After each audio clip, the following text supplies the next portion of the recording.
and welcome to my channel. I'm Nancy, and this is a series on my channel called Nancy's Bookshelf, where we review romance novels either in paper form or on ebook via Apple Book or Kindle. And today we are doing the 12 Days of Christmas in July, day 6. So the book we had picked for day 6 was Christmas Charms by Teri Winslow. This book has the Hallmark logo up here, and so I went in prepared feeling like it was going to be a Hallmark movie. And it essentially was, which was great because it's kind of what I was looking for. So I'm happy, really happy I picked this one.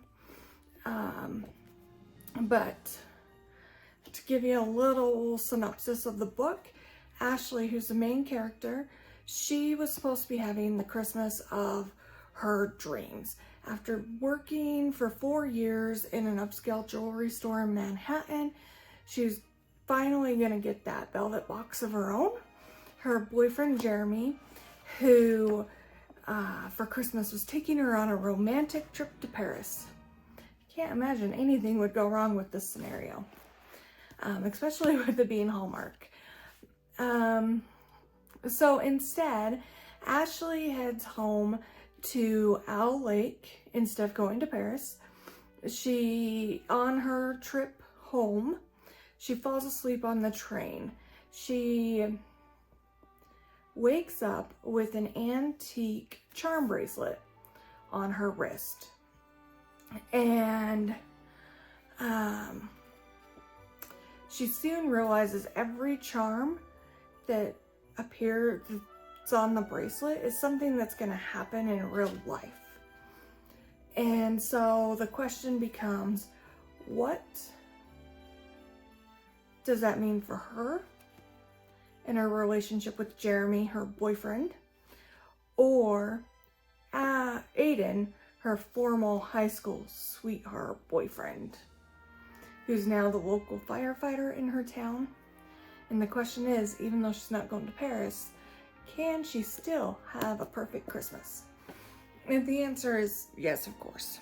And you know, with it being a Hallmark movie, that it's a happily ever after, which is totally fine.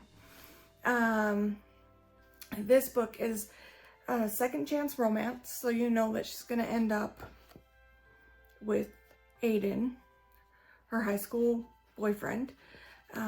It's a wonderfully wrote second chance with a Christmas story, has lots of holiday cheer, love, magic. It's Christmas wrapped up in a book. And the plot was very engaging, as well as it paced really well. There weren't very many lags, or it didn't go too quickly. Nothing felt very rushed. So that was really great. Felt like it was a good read, well written for the characters, and the scene with the family and the community, the whole set of the book is really, really great. When you're reading the book and she's describing her hometown, Owl Lake, you really feel like you're there. You can really transport yourself there and picture yourself in the city there with her. But the book itself was super sweet, so I love that.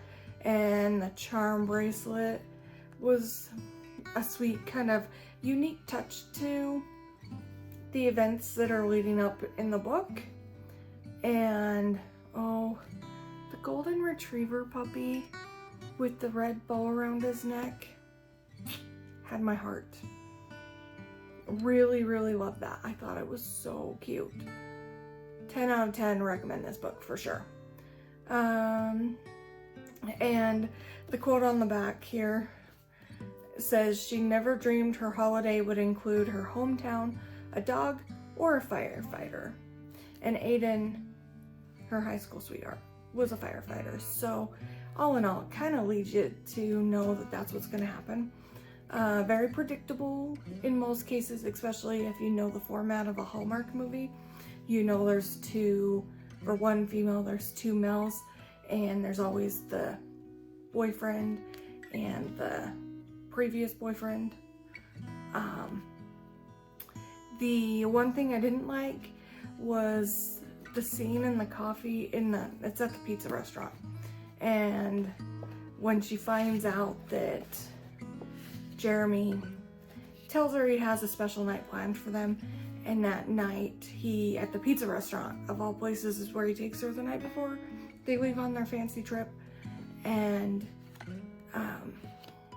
gives her a necklace, and then tells her that his brother's getting engaged after like a short amount of time, and his attitude towards their whole relationship, and just assuming she doesn't want to get married and that sort of thing, and then her getting up to leave, but then telling him to wipe his face off because he had like cheese from the pizza on it.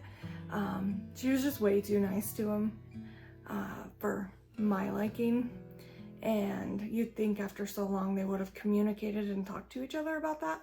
So that was one thing like I didn't like so much, was the communication between those two.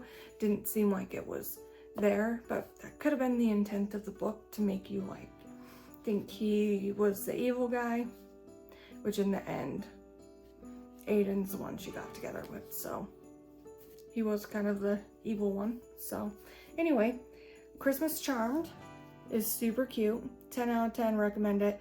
Gave it a 4.5 stars, just because I don't know that it's one I'd sit around and talk about, but I definitely, someone's like, I want a really good Christmas book, I'm gonna say this one. So 4.5 stars, but I actually really loved it. If you've read this one, leave a comment below and let me know what you thought of it. So yeah, just let me know what you thought. Let's see if we can go ahead and open book for day 7 of the 12 days of Christmas of Bookmas. So I'm gonna add that one to the pile, and let's see what we can find. That's pretty small. I think we're gonna go with this one.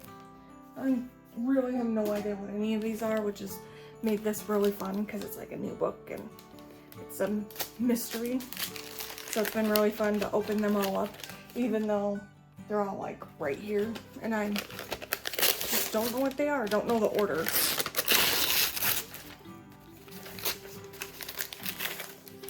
Okay, so it looks like this one's a Renee Thatchlin Christmas Holiday House.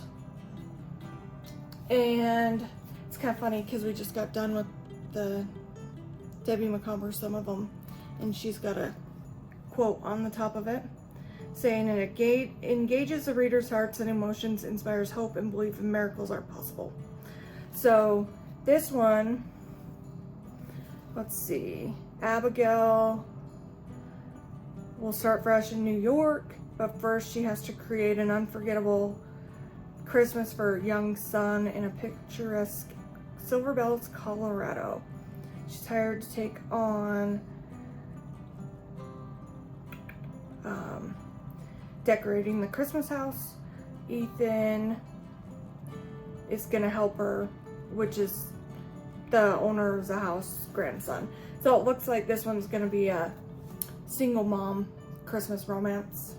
So I'm actually pretty excited about that. The single parent trope has been something I've been really enjoying. So, and it sounds like it's gonna be another really good Christmas one.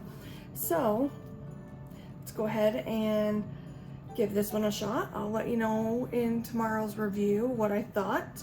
And if you like this video, please give it a thumbs up and consider subscribing and sticking around for the rest of the 12 days of Christmas and the other book reviews I have coming up. Thanks, friends. I hope you have a good time reading, and we'll see you next time. Bye.